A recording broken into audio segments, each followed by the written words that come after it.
മുടങ്ങിയിട്ടുള്ള തുക ലഭിക്കുന്നതായിരിക്കും. മറ്റൊന്ന്, മുടങ്ങാത്ത ആളുകൾ ഒന്നും ചെയ്യേണ്ടതില്ല എന്നുള്ളത് തന്നെയാണ്. സംസ്ഥാന സർക്കാർ ആവിഷ്കരിച്ചിട്ടുള്ള കതിർ ആപ്പിൽ രജിസ്റ്റർ ചെയ്യുകയും കർഷക കാർഡ് എടുക്കുകയും വേണം എന്നുള്ള വാർത്തകൾ നിങ്ങൾ കണ്ടിട്ടുണ്ടാകും. അത് അത്തരത്തിൽ ശരിയല്ല.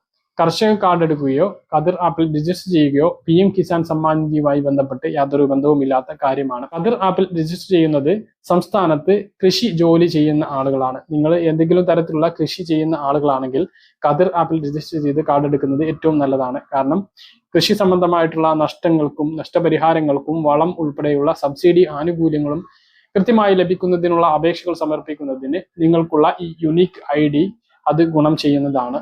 അതുകൊണ്ട് തന്നെ കതിർ ആപ്പിൽ രജിസ്റ്റർ ചെയ്ത് ആ ഒരു കാർഡ് എടുക്കുന്നത് അങ്ങനെയുള്ള ആളുകൾക്ക് നല്ലതാണ്. അതേസമയം PM കിസാൻ സമ്മാൻ നിധി തുക ലഭിക്കുന്നതിന് വേണ്ടിയിട്ട് കതിർ ആപ്പിൽ രജിസ്റ്റർ ചെയ്യുകയോ കാർഡ് എടുക്കുകയോ വേണ്ട എന്നുള്ളത് എല്ലാവരെയും ഓർമ്മിപ്പിക്കുകയാണ്.